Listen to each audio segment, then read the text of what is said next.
Have you ever found yourself thinking, man, the 90s were awesome? And if you're from the Chicago area, have you ever thought, oh, what I wouldn't do to get back to that point in time, to go to those shows at Metro and Lounge Acts, Thurston's, Avalon, all those clubs back in the day as the Chicago music scene was just exploding? That's the concept behind 90 Days in the 90s, a new book from Andy Fry, going back in time, soaking up all the pop culture, nostalgia, music, the scene of Chicago in the 90s. It's a fiction book focused around a record store owner named Darby. And since the holidays are basically here, it's that time of year. This is a perfect gift for that bibliophile on your list or the music fan on your list. It's 90 Days in the 90s. You can get it on Amazon, obviously. You can also get a signed copy by going to 90daysinthe90s.com. Do I sound okay? You sound better than about 99% of the people who I interview. So yes. Okay. You probably sound better than me. So well done. Okay. You must be an accomplished podcaster. Mr. Vanderbilt's been very helpful. Mike Vanderbilt is known for raising everybody's game. Like yes, he is the rising tide that lifts all boats. and that's not code. No. Okay, so my guest on Car Con Carne for this particular episode, well, by day, he's the new director of the Homewood Arts Council. By night, specifically the night of Saturday, December 10th, he is the person who put together Dedicated, a benefit for the American Diabetes Association. It's happening at Blue Island Beer Company, 13357 Old Western Avenue in Blue Island. He is Chris Castaneda. He's a returning guest. Chris, thank you for joining us. Yeah, thank you, James. So you're a returning guest, and we're virtual again. Sorry, next time we'll go in the car somewhere and have tacos. Yeah, no, I'll get you to Heine's Chicken soon enough. Yes, never been. Yeah, my parents' house is across the street, so it's very easy.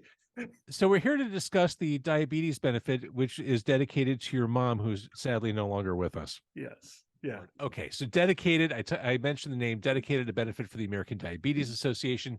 This is a dedication to your late mom. Let's talk about her. Let's give her due. She passed in 2019. Yes. Elvira B. Castaneda. She was a nurse technician at South Chicago Community Hospital. She was a longtime resident of the South Deering neighborhood. Yeah, she's great mom. Did the best she could with the cards that she was dealt. She had myself and my younger brother John Paul, who's 5 years younger than me, yeah, I mean she grew up in a house with the three of us, my dad, my brother, and myself, and 3 stereo systems. Sometimes not always going on at the same time, but sometimes if the mood was right. But yeah, she was very has why I picked the term dedicated. She was dedicated to her job. It was a weird kind of thing when we kind of knew that the window was kind of closing for her, and I just kind of had that moment where you're kind of realizing your time is short with a parent, and you just haven't asked certain questions that you thought there'd be time for. And by late 2018, her conversational skills were pretty limited. She had suffered some what they call mini strokes over the previous years, so you'd have to repeat questions maybe 2 or 3 times to get an answer. And I realized that I never asked her why she chose nursing. And for the years that she was working, 7 to 7 shifts, sometimes 6 days a week. Once my brother and I started grammar school, it was about, maybe 5 days a week, unless she picked up like an overtime shift. I have no memory of her ever really complaining much about the job coming home. It always cracked me up when ER started on NBC, she would be home in time to watch ER, and I'd be like, Mom, you just left there. I mean, I get that George Clooney's not at South Chicago, but you just left there. And I guess for her it was some kind of like just mini escape. But uh she she could have she could have gone on and taken the next step up to become a nurse. But from talking to my dad, it just seemed like she felt like maybe she'd be leaving behind her coworkers who maybe would see her differently as being above them. So, she had a lot of loyalty to her coworkers and to her friends. And so I asked her one day, I said, Mom, why nursing? And I asked her twice, and it took her a little bit. And I can still picture where in the house I asked her at the dinner table. And she simply just said, I liked helping people. And that was it. And that was it for me. And like, that kind of summed it up for me, as far as, um, what she wanted to try to, do for people. That says Uh, it all, doesn't it? yeah. That's it. Yeah. Yeah. I mean, I'd hear stories, and sometimes I'd be there after school until her shift was done, um, to get home if my dad was on call elsewhere. Um, but I never saw the crazy times there at the hospital in the emergency room. I have one vivid memory of her coming home and crying, and my dad actually holding her in the dining room, and I kind of like gave them space, but it was because a baby passed away in the ER. And that's the only memory I have of my mom ever coming home from work and kind of showing emotion or anything of like what the day was like. I'd hear stories about like, someone just stopping by the ER because they can't afford, Tylenol or something like that, or they have a headache or something like that. So she loved what she did, and um, she did it for over 30 years, and it was tough for her when she was forced to retire in 2005 because of her health. But um, she had it. Probably the last opportunity was when my dad's father was nearing the end of his life in 2007. She got to be a nurse again, so she'd be there and she would, administer the morphine to him and be at his bedside, and and yeah, she was there with him until he passed. And so, and everything was just, it was just natural to her just to do that kind of stuff.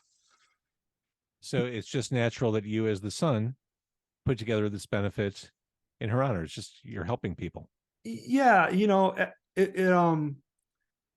though we knew the end was coming, it was still pretty rough um to accept that it was coming.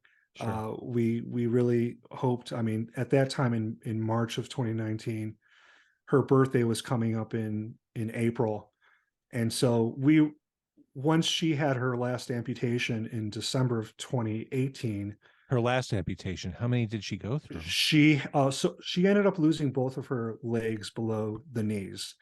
So after that second one, at Advocate Christ in Oak Lawn, my dad was planning on retiring at the end of 2020, or just at the start of 2020.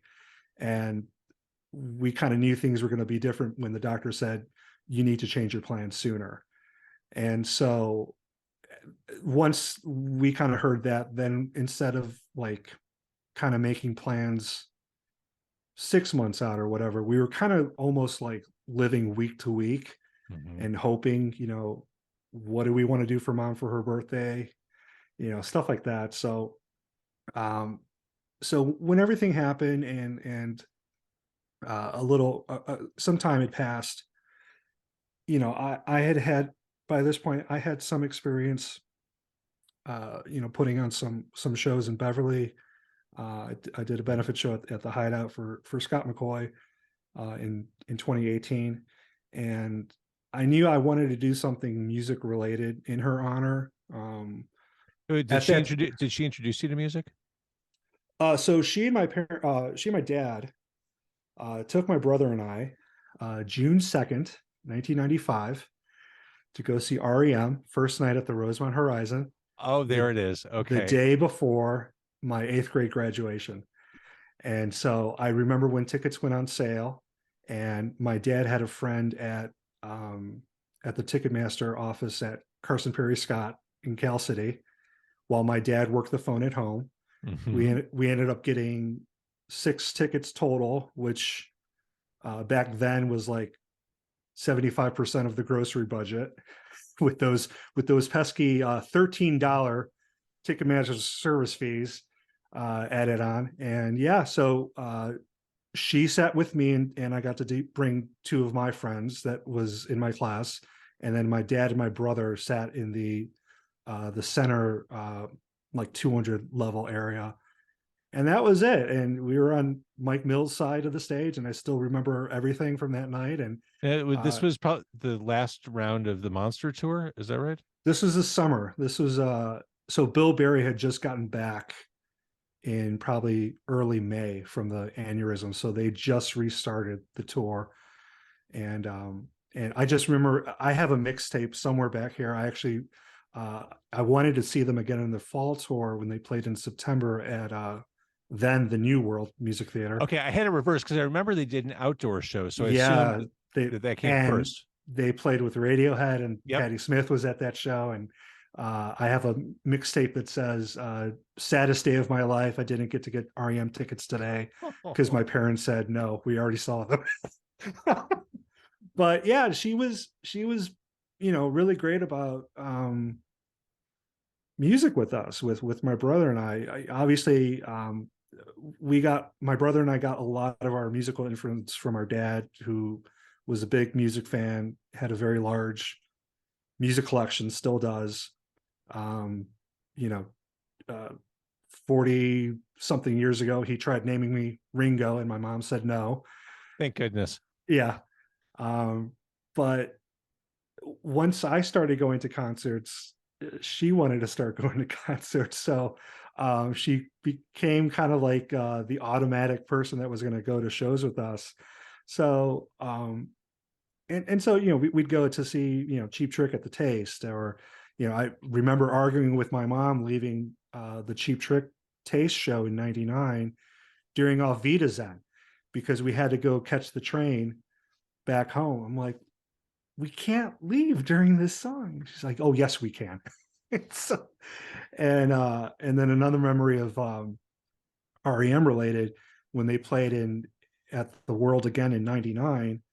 That was the year that REM had started selling tickets through the fan club. And Mhm. so I said, oh, I'm going to get myself some tickets. I finally got some money, and I got 2 tickets, and I figured, oh, I'll invite a friend.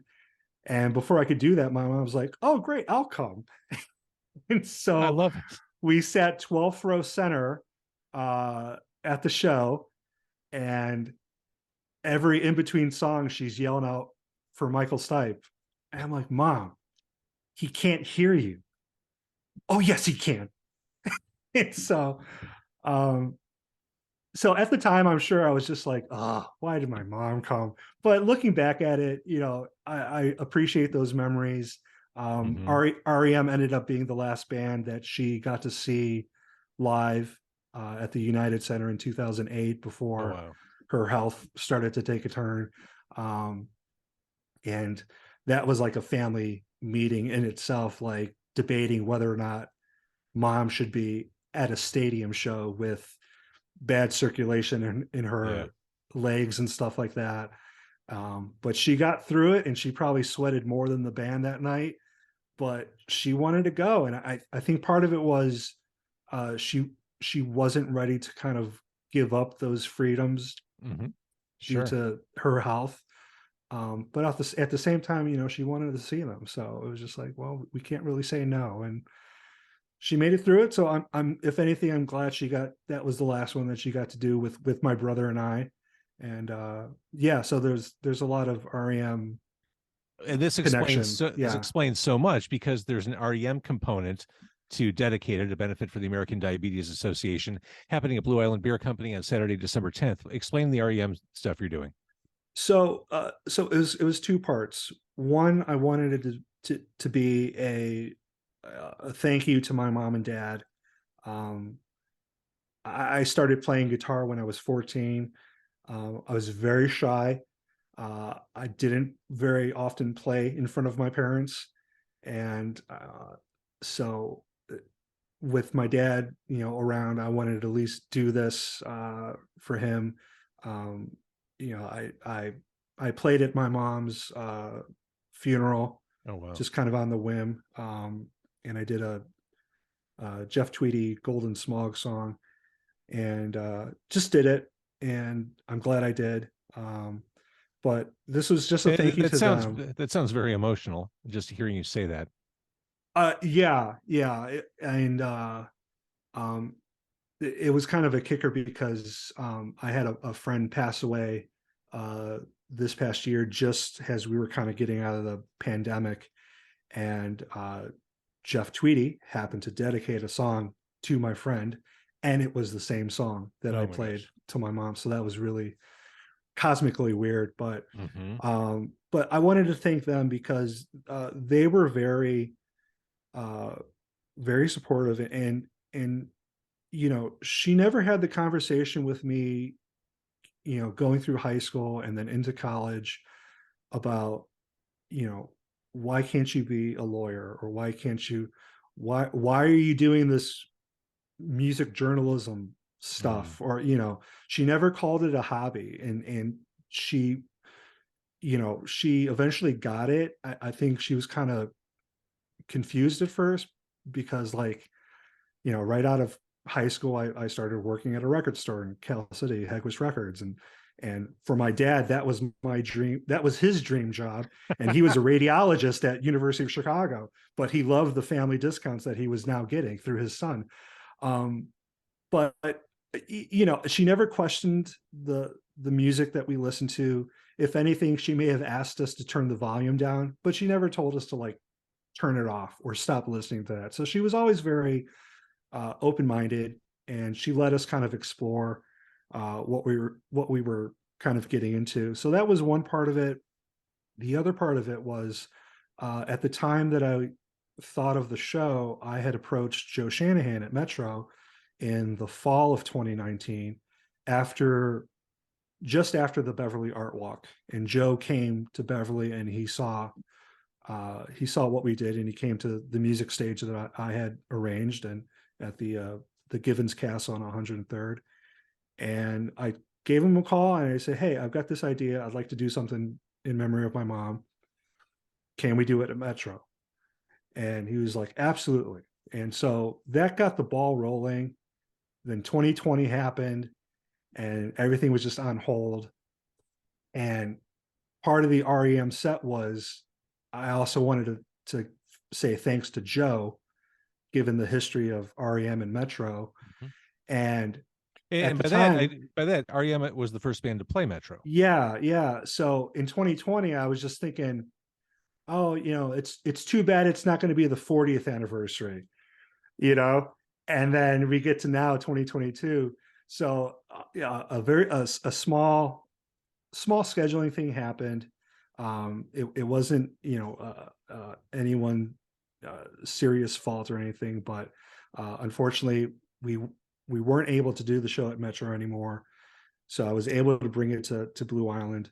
Joe was still very supportive, and wanted to help in any way, and so I'm still planning on keeping certain songs in the set as a thank you to him, because if anything, if you told me back in 1995, 94, that one day I'd be collaborating with the owner of Metro, I'd be like, what's Metro? Because I swear to God, James, I didn't even know that all ages shows existed until That's like amazing. That's amazing. 98 or something. And that's just because that's when I started going to shows more.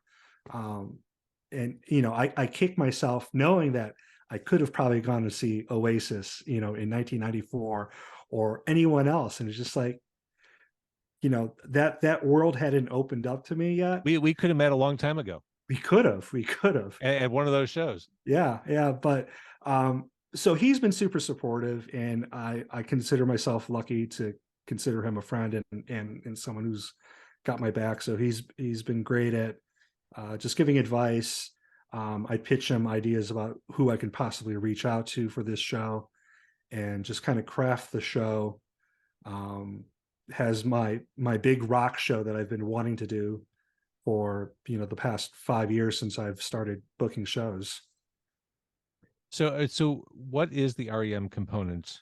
Like, there's an REM tribute set. Yeah, Explain. so I don't want to give the set away too much, but there'll be a little bit representative of that 95 era of that night.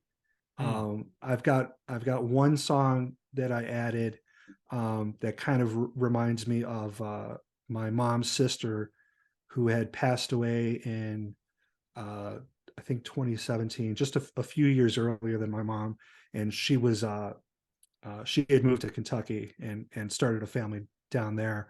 But it's the one REM song that I got her son into REM at an early age because I was the dealer. I was pushing the music, and this was the one REM song that had um, probably the most southern flavor to it that I remember her liking. So I'm like, okay, I'll put that in the set, and that'll be a good one. Uh, So and who's in this band? When you talk about playing the set, is this all like top secret stuff? no, so I mean, it's on the poster, but for the REM half of the set, I've managed to put together um, uh, Gerald Dowd, who's probably playing right now in on stage in space right now, and upset that I'm not there. So he said James Van Alsdale screwed me again. Again, if I And if I had a nickel. so I got Jared on drums, and Gerald's been great. Gerald's been um, he's someone who's an example of someone that I've just I've been in the same place with over the years, but we just never quite cross paths until a mutual friend of ours passed away, and then it was just like, oh, it's you, and it's like, oh, it's me, and so he's been super helpful just from his experience from doing fundraisers and things. Jackie Schimmel from Sunshine Boys will be Sure. joining on bass. And then I've asked Rick Rizzo from 11th Dream Day to do some songs. Which, I And mean, I realize what you said about Joe Shanahan. Who'd have ever thought you'd collaborate with Joe? The idea of collaborating with Rick Rizzo. I mean, for me, growing up as a kid in Chicago, hearing Testify, and in fact, the entire Beat album from 11th Dream Day back in the day, that's like going to rock and roll fantasy camp in Chicago. yeah, and Rick kind of came into my life through the benefit for Scott McCoy. He was kind of a last addition. I was looking for a singer, and I was already in communication a lot with Mark Greenberg, who was kind of representing the Wilco side of things that I was doing with them. And I just said, "What about Rick?" so and so he's been great. It's been really cool. I sent him a video of me playing an R.E.M song on acoustic guitar, and just saying like, "Hey, does this sound right?" And he was just like, "Oh, I forgot that I'm playing on that one. Give me a second." And like 2 minutes later, he's like, "Oh yeah, I've got this down." So Rick's in it. Amazing, Um, amazing. Kurt Morrison from Tributosaurus will be part of it. Kurt, I met through Matt Spiegel, and I eventually took some guitar lessons with Kurt. Um, when Tributosaurus did a Murmur show at Metro, I forget, like 2015 or 2016. Um, I was always bugging Matt. I'm like, I know these songs. Why didn't you ask me to be? I could have played that song. He's like, oh, you got to talk to Kurt. So I eventually, connected with Kurt, and Kurt's been great and very supportive. Who else we got? Um, Steve Dawson and Diana Christensen will be part of it, My God. uh, and that's going to be the one acoustic number. Um, and I have to give credit to Michael Shannon because the song that we're doing was picked by him. So one of the downsides of everything has been, um, people's schedules just naturally changed, Mhm. and with more show opportunities, I'm totally understanding if someone's getting a paid gig, Yeah. go for it. So uh, I was able to connect with Michael Shannon through Kelly Way at Metro, and turned out she knew my cousin through a movie that my cousin had worked, a horror movie called Chicago Rot Oh that yeah. my cousin worked on, and she was part of that. And small world again. So she connected me with him, and I Yeah, just said, "Hey, this is all such a small world. it is, I had Steve Dawson on the show a little while ago. I've had Michael Shannon on the show. I'm going to record something with Brant McRae from yeah, Chicago Rots. I think next month. yeah, yeah." Small And Chicago's the biggest small city in the world. I what swear to was God. what was great was like I pitched some songs to Michael, and he came back to me with like B-sides that I was not expecting, and I got super excited. And so the one song we're doing is a B-side that he had picked, and I was so excited about it. I'm like, I totally understand you can't be part of it anymore, but we're going to keep the song in because it's been like you would not expect to hear this particular song live. And Okay. so Steve and Diane graciously were happy to step in. And who else? In podcast world, Justin Gerber, who is part of the Halloweenies podcast with Mhm. Chicago's best bartender, according to the Chicago Reader for 2021. And that was a connection there. And so I knew he was an R.E.M fan, so I said, "Okay, you want to be Michael Stipe for a night? So Wow. let's do it." And so yeah, so there's a good group of people.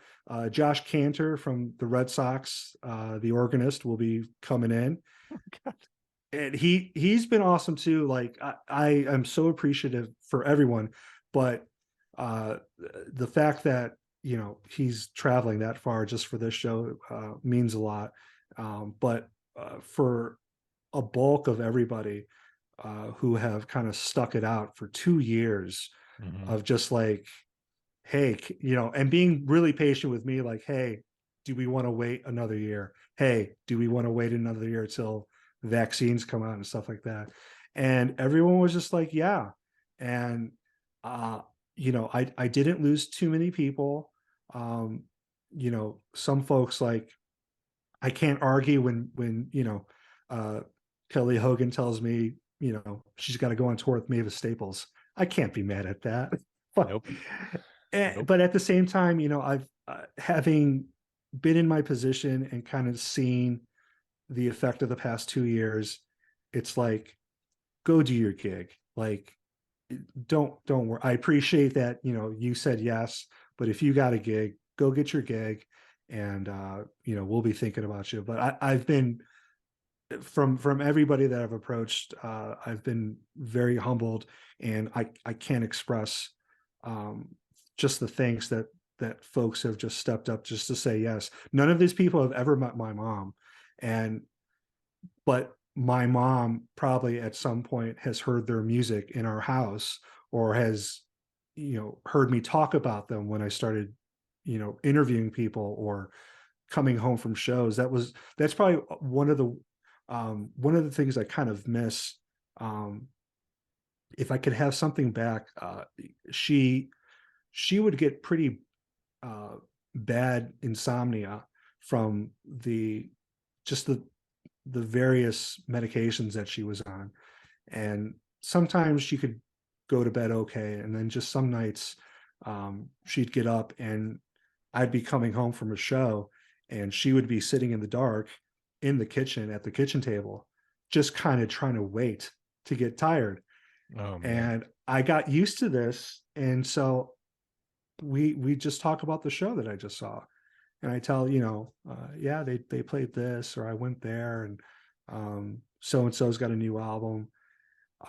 So if she wasn't at the dinner table, I might find her sitting on the floor because her balance can get off.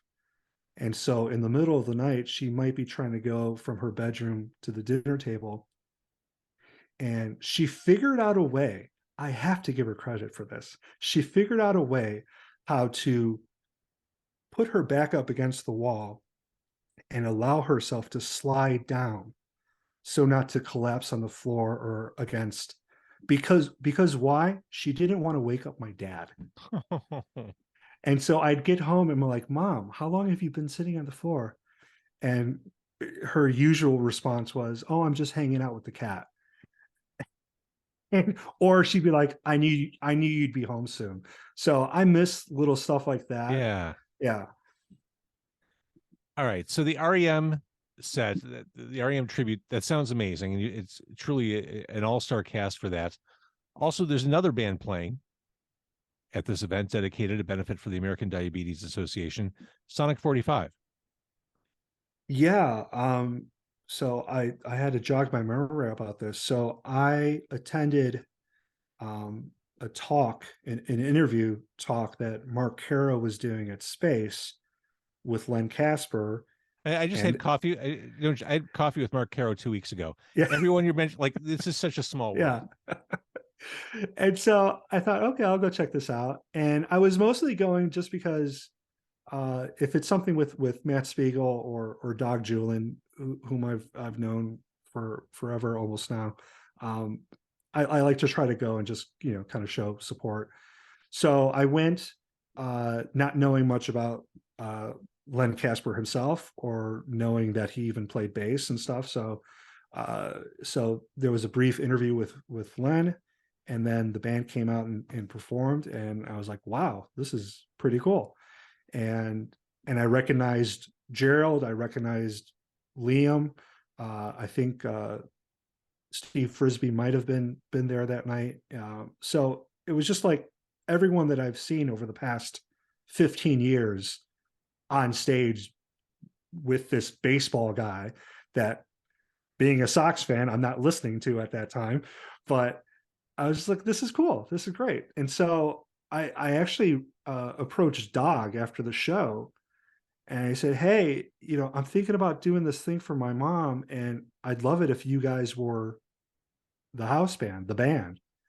And so the next day, I emailed Len, whom I'd had some contact with. I tried to get him involved in the benefit for Scott McCoy, and there was just a scheduling thing. But so we had kind of been in touch, and I told him about the show and my idea, and he was uh, very flattered and talked to the rest of the band, and they were just like, yes.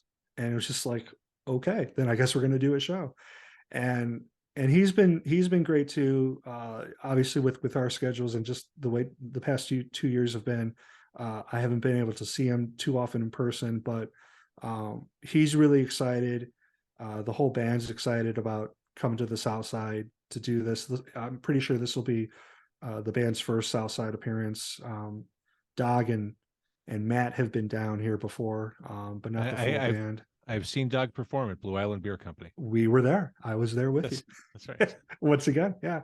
That was my first show back post pandemic. That was my first live music. Oh, really? Okay. Yeah. Awesome. Yeah. So I'm very, very lucky with all the musicians that have agreed to be part of this. And one thing I should mention. So I picked the title Dedicated off of Nicholas Tremulous song. For the longest time, any summer barbecue in past years, my dad's bound to tell me the story about how he and my mom went to see Nicholas Tremulous in concert, probably in like 87 at the Riv, and how they met Nick after the show and he autographed a beer coaster for my mom. So I thought, and I would, when Nick got COVID and then his son passed away, I had the opportunity through the Beverly Area Arts Alliance. We did some benefit shows for him. to raise some money for the GoFundMe that was going on at that time. And so when this show came up, I was just like, I have to ask him, like, there's no reason why I shouldn't. Like, I have to ask him. So I told him the story, and my dad still has the beer coaster. So I sent him a photo of the beer coaster. It was a Miller Lite beer coaster. And I said, I just basically said it would, it would really mean a lot if you can be part of this. And so Nick will perform the song as sort of the uh, the midway point between the Sonic 45 set and the R.E.M set. That's And so then cool.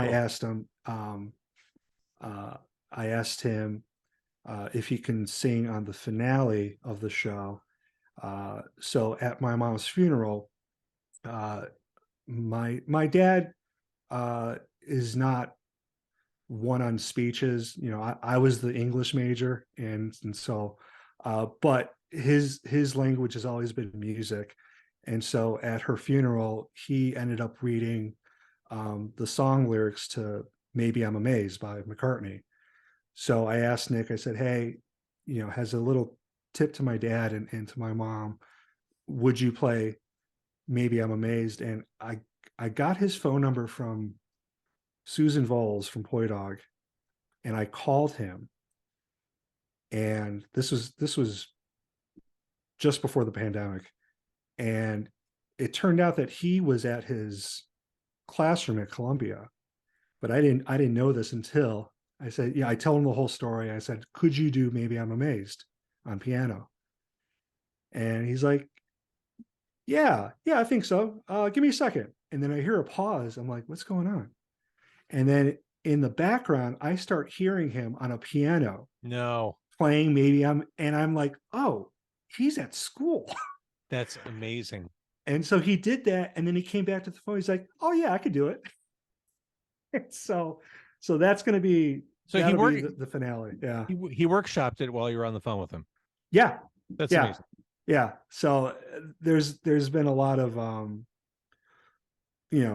lot of cool moments over the past 2 years as I've tried to keep this together, and I'm super appreciative of everyone that's kind of stuck with me through this. But it's a tremendous event. Again, it's happening December 10th at Blue Island Beer Company, which is we haven't even cracked the beer. We haven't even cracked the surface of how great Blue Island Beer Company is, and uh, their menu of beers is fantastic, and what a comfortable place to go. And their live music space in the back is awesome. Yeah, we'll be in the back room, and very thankful to them too, because Alan Cromwell stepped up, and the date just happened to be open still when Perfect. I needed to move the show. And it was cool with Shanahan, and Alan was more than happy to help out, and so they've been great. They're looking forward to it, and I'm just hoping that we fill the room up so they get some beer flowing, and just have a nice night out on Old Western Avenue, and then take the party down to Rock Island Public House afterwards, and end the night. Play some pinball and be served by the best bartender in the city of Chicago, as voted by the readers of the And Chicago Reader. who's also part of the lineup. He will be playing some R.E.M songs with me. So Oh, that's fantastic. That he's is fantastic. so have you heard my story about how we met? No. So when the pandemic hit, uh, me with the Alliance, we're trying to figure out what programming we can still try to do. So we come up with, let's try to do these backyard shows. And as I'm trying to like figure out how to do these, I keep hearing the name Mike Vanderbilt popping up, and he starts showing up in my Twitter feed, and all this business about, drive in at the Rock Island Public Yeah. House and all this other stuff, and Vanderbilt this, Vanderbilt that. And finally I was just like, who the hell is this Vanderbilt? So I go to his Twitter page and I see his photo, and instantly I'm like, oh my God, That's the guy who stood behind me at the Guided by Voices show in 2003 at the Abbey, who wouldn't shut the hell up and was wearing sunglasses. No way. And that tracks. That totally tracks. I've told this story and everyone's just like, yeah, that sounds like him. Yeah. So a year ago or so, I finally like, okay, I finally have to go see a movie at this bar. Mm-hmm. And so I went to go see Transformers the movie, Mm-hmm. and then afterwards he was there, and we're both masked, and he sees me walk in, and I've got a Transformers t-shirt, and he's like, "Oh, did you enjoy the movie?" I'm like, "Yeah, I did." And I got close to the bar. I'm like, "Yeah, this is really cool. Hey, I got a story for you." And I started to, I'm like asking, like, "Did you by chance see Guided by Voices at the Abbey in 2003?" And he kind of got quiet. He's like, "Yeah." I'm like, "Yeah, you stood behind me talking the whole time, and I never in my life wanted to destroy someone in in person. I'm a pretty patient guy, so it takes a lot to really take me to that edge." And he closes his eyes, he puts his head down, and he looks back up to me. He's like, "I'm so sorry. Was it the Saturday or Sunday show?" Oh my God. I said, "I would not have gone to a Sunday Guided by Voices show." He's like, "Okay, good. I was worse on Sunday." And there, and But that's, according to Mike, he just happened to know the lyrics better than me that night. That's why he was talking so much. oh my God. And that's how you met. And that's how we met. So yeah. That's So amazing. again, small world, this music community. It really is. All right. So this benefit's happening again. It's on a Saturday night.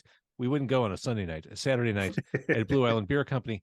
The one thing we really haven't talked about, Chris, is diabetes. We haven't talked about, we talked about the health effects it had on your mom, but this is a fundraiser. I mean, this is a benefit to help the American Diabetes Association. Talk a little bit, if you can, about that. Yeah. So you know, we were lucky in that my dad, my brother, and I could help out my mom as much as we could, as far as getting to her to like dialysis, getting to doctor's appointments, especially once she wasn't able to drive. Uh, we're also lucky that we on the southeast side, there's still a good portion of family living, so they were able to step in. But um, just seeing firsthand um, that world of going to a dialysis center, and Mm, it's it's not surprising that more and more you're seeing dialysis centers popping up in different neighborhoods. They've popped up a lot in my neighborhood, uh, since it's a big, that and heart disease are two big things in the southeast side area. Um, whether or not that has anything to do with the environment that we pretty much grew up in. I grew up in a steel mill neighborhood that was no longer a steel mill. mhm, um you know so um so things like making sure that folks have proper transportation options if needed. And we tried to do that a few times, and unfortunately sometimes, because my mom started to show signs of dementia, if her assigned driver showed up, she may or may not tell the driver, "Oh, my boys are going to come pick me up," yeah. or "My husband's coming."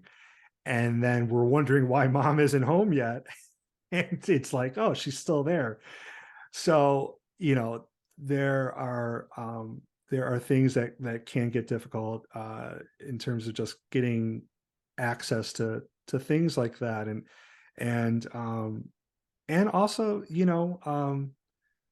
it's an interesting mini world in the lobby of a dialysis center when um, when you're kind of one of the regulars, and when you notice that another regular hasn't shown up and hasn't shown up for a couple of sessions, you know, you they all start talking. Yeah. And there's, I'd hear stories from my mom about, like, well, so and so over there supposedly got a new kidney and it didn't work out or whatever. And so, it became like a little support group in kind of a way. Sure. She was 64 when she passed, and so she had you know dialysis, or diabetes really started kicking over the past um 15 years or so. So she was kind of around people who were older than her, and she just didn't see herself like being part of that group, but then she was. Um and just uh the reason, we thought about the ADA simply just because, there is still research going on. I am diabetic. I'm in a slightly uh, better place than my mom. So my mom had what was called gestational diabetes when my brother was born in 1985, but then that cleared away. Uh, but then I don't think she really thought much of it after that, but it eventually came back. And when she had a stroke in 2004 on Thanksgiving, uh, that's when we started finding out that it had gotten a more aggressive than in the past 10 years or something. So I've been better about taking care of myself in certain years, and I just, consistency. It's not easy trying to change habits, and Sure. so I'm stubborn about that sometimes, and I get that from my mom. I admit that. Um, but when I told her about it, that I had found out, um, she was just like, "You'll be fine." And it's just like, by this, she might have just had one amputation already, and so I'm trying, but I've seen how the damages of the disease are. It does eat you away. Um, I was there with my mom for her, what turned out to be her first amputation. Uh, Standing next to her when the doctor asked her, um, "Can you please straighten your leg?" And that was the moment where, like, if she can, she gets to save Mm, the leg, and if she can't, what happens is the doctor pulls out a Sharpie and starts drawing lines of where it's going to happen. And oh my God. I was standing there just like, and I was just begging her. I'm like, "Mom, please straighten. Yeah. Show him that you can straighten your legs. Show him." But she just couldn't. And so um, she never complained for everything that she went through. She never said, "Why me?" Um, I'm sure she went through different phases of depression about it. Hmm. Um, but um, at the end of the day, she was still mom, and that person was still in there, even though they were physically, she was just physically getting beat up. What started as, like, uh, this year I'm not going to go to, this year I'm not going to, be staying at the hospital for half a month.